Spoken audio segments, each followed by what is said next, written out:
Bueno, ahora vamos a hablar acerca de la naturaleza del cristiano. ¿Por qué? ¿Por qué vamos a hablar de las naturalezas del cristiano?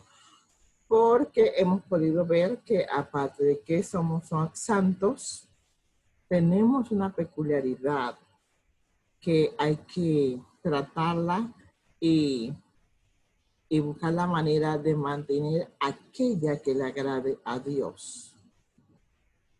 Así que podríamos iniciar con esta pregunta. ¿Los cristianos tienen dos naturalezas? Bueno, la respuesta a las preguntas de si un cristiano tiene dos naturalezas debe incluir primeramente la definición de lo que una persona quiere decir cuando hablamos de dos naturalezas. ¿Qué yo quiero decir cuando hablo de dos naturalezas? Obviamente mi respuesta tiene que ir en términos de lo que dice las Sagradas Escrituras. Y la Biblia habla de la naturaleza del pecado o de nuestra carne pecaminosa.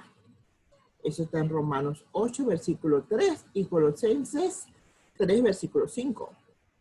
Así como también la Biblia habla de una nueva naturaleza que una persona va recibiendo, ¿verdad? En la medida en que esta persona llega a la fe en Jesús. Eso lo habla 2 Corintios 5, versículo 17 y también Colosenses 3, versículo 10. Esta naturaleza de pecado es tanto algo que vemos en la experiencia práctica, como también es algo que está dentro de nuestra naturaleza humana, que es la naturaleza caída debido al primer pecado.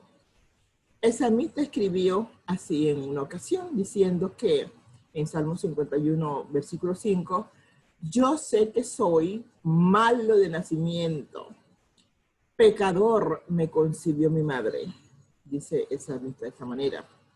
Este concepto, conocido como pecado original, es decir, porque viene de la naturaleza caída, requiere ser transformado en nuestras vidas y que tiene lugar en la medida en que aceptamos a Cristo.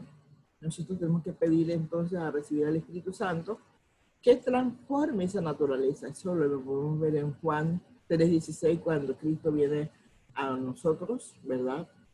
De tal manera Dios nos amó que ha dado a su único Hijo para que todo aquel que en él crea no se pierda, mas tenga vida eterna. A lo largo de esta vida que tenemos nosotros, el cristiano, ¿verdad?, va a ir continuando enfrentando diferentes desafíos, que es el vivir en un cuerpo que está contaminado por la caída del pecado. Y siempre van a haber las tentaciones. El enemigo está presto para tentar al que acepta a Cristo. Y tenemos que tener eso bien en cuenta, porque el enemigo no necesita atacar a los que no creen en Cristo, porque eso es lo que él quiere, que no crean en Cristo. Pero todo aquel que decide dejar su antigua vida y creer en el plan de salvación y aferrarse a este plan, ese es el que ataca el enemigo y le pone las pasiones de la carne, que sabe que la carne es débil. Lo dice el apóstol Pablo, la carne es débil. Entonces hay una lucha constante. Por eso les decía en el audio anterior, en el video anterior, yo les decía que constantemente nosotros vamos a ser atacados por el enemigo, pero hay una lucha también constante del Espíritu con estas tentaciones, pero nosotros tenemos que pedirle al Espíritu Santo que en ese sentido nos defienda. Si no lo hacemos, no lo va a hacer, ¿verdad? Así que mientras que también estamos habitados por esa naturaleza caída, como también por el Espíritu Santo, y por eso es que se da esa lucha. Ahora bien, el apóstol Pablo fue uno de los cristianos más devotos que tuvo la iglesia primitiva. Sin embargo, él incluso escribió eso que les dije, que no entendía lo que le pasaba, que él no hacía lo que él quería. Ya nosotros lo leímos en el video anterior, que no que no entiende por qué él no logra hacer lo que realmente quiere, sino lo que aborrece, porque esa es la naturaleza caída. Y él decía, si hago lo que no quiero, estoy de acuerdo con la ley, en que la ley es buena, pero en ese caso ya no es él, sino que lo lleva a cabo, sino que el pecado que habita en él es el que hace la obra que no es buena, que no va de acuerdo con lo que dice la ley. Dice él que él sabía perfectamente bien que en él, en su naturaleza pecaminosa, nada bueno habita. Y eso es lo que todos nosotros tenemos que saber, que en nuestra naturaleza pecaminosa no hay nada bueno que habite. Todo lo que está ahí es para que caigamos, para que caigamos en tentaciones y esto nos haga perder. Aunque él desea hacer lo bueno, siempre está haciendo lo malo, no es capaz de hacerlo. ¿Por qué hacemos o cuándo es que hacemos algo bueno? Cuando nosotros permitimos que el Espíritu Santo obre en nosotros. Es la única manera. Pero si dejamos trabajar nuestra sola naturaleza caída, no lo vamos a lograr, ¿verdad? Y él insiste, dice, de hecho, no hago el bien que él quiere hacer. O sea, nosotros nos podemos proponer muchas cosas, pero no arrancamos. No arrancamos, ¿por qué? Porque existe ese egoísmo, ese celo, esa envidia, ese mal sentimiento hacia la demás persona, y esa es la naturaleza caída la que nos hace envolver en ese mundo de pensamientos negativos que no te hacen arrancar hacia adelante. O sea, hay que hacer un alto y entregarse por completo, que tu voluntad se entregue por completo a Dios. Y el apóstol insistía diciendo, y si hago lo que no quiero, ya no soy yo quien lo hace, sino el pecado que habita en mí. Y porque él reconoce que el que está haciendo ese pecado, ese acto negativo, es el pecador que vive en él, entonces por eso tiene que arrepentirse, por eso tiene que pedirle perdón a Dios, porque él ha dejado que esa otra naturaleza haga lo que no debe ser, lo que no es correcto. Eso usted lo puede encontrar en Romanos 7, versículos 15 y 20. Es donde hay una sola diatriba en estas dos naturalezas que coexisten dentro de la persona, que es cristiana. Hay una lucha tremenda, mis hermanos, es una lucha tremenda.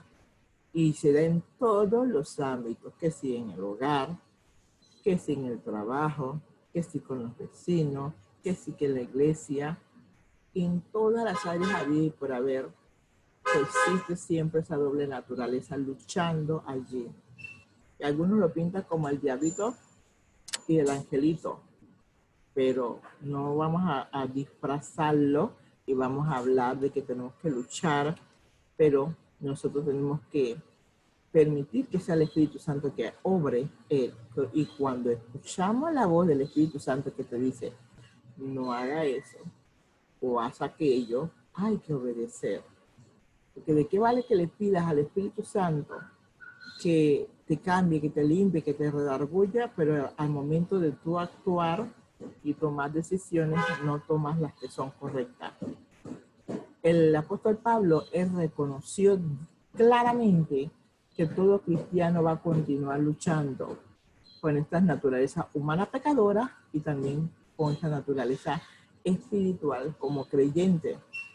Sin embargo, también él señala que los cristianos tienen la capacidad ¿de qué? De ganar la lucha contra el pecado. Y él lo decía claramente, decía, ustedes no han sufrido ninguna tentación que no sea común al género humano. O sea, que las tentaciones que vamos a recibir, nosotros las podemos superar si de verdad queremos, porque son parte de la naturaleza del género humano, ¿verdad? Dice, pero Dios es fiel y no va a permitir que nosotros seamos tentados mucho más allá de lo que nosotros no podamos aguantar.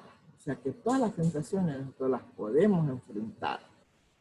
Y Dios no va a permitir que a sus hijos se sea tentado de una forma exagerada. Así que más bien, cuando viene la tentación, Dios nos va a dar, y lo dice el apóstol, Él nos va a dar también la salida a ese fin para que uno pueda resistir. Y allí radica la confianza que tienes en Cristo Jesús. Saber que si aunque estés pasando una prueba, tú vas a tener la salida a esa situación, pero tú tienes que tener confianza y esa esperanza. Cuando enfrentamos las tentaciones que son pecaminosas, todas las tentaciones son pecaminosas, pero las tentaciones que pues, nos pueden hacer caer en un momento dado, no nos rendimos ni nos desesperemos.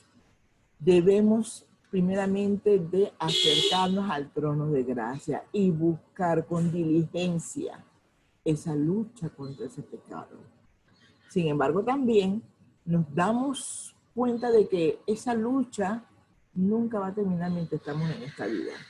Siempre la vamos a tener.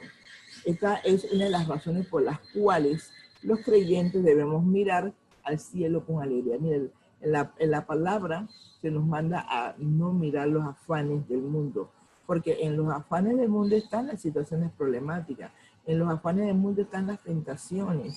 Si nosotros volteamos para mirar esos afanes y descuidamos de mirar hacia el cielo, ¿verdad? Vamos a dejar que esos afanes nos envuelvan, que las preocupaciones, y no vamos a encontrar salida.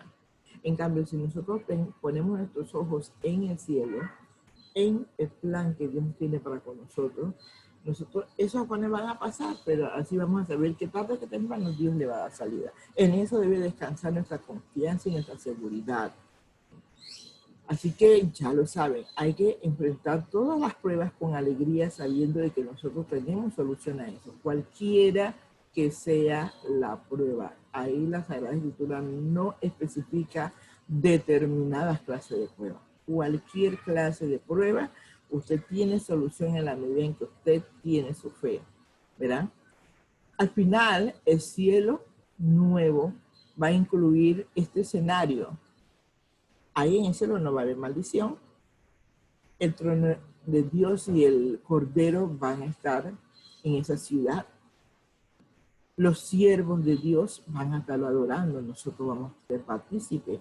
Eso lo dice Apocalipsis 2, 22. La maldición del pecado se va a romper y todo se va a hacer nuevo. Esa es la visión que tenemos que tener, que siempre eso es lo que nos va a suceder. Si bien continuamos enfrentando la batalla del diario vivir de nuestra naturaleza pecaminosa y el Espíritu de Dios obrando en nosotros durante esta vida, va a haber un momento en donde esta batalla va a terminar y va a comenzar entonces ese descanso eterno en nuestra vida por siempre en la presencia del Señor en su reino. Luego, ahora el siguiente audio que vamos a tratar, vamos a ver la necesidad de mantener la santificación y saber que la santificación es progresiva. Nosotros no que de la noche a la mañana vamos a hacer, debemos considerarnos santos desde que el momento que aceptamos a Cristo, somos justificados ante Dios por Cristo Jesús. Pero nosotros sabemos que la santificación va a ser progresiva y eso es lo que vamos a ir viendo en la medida en que nosotros pasemos para el siguiente video.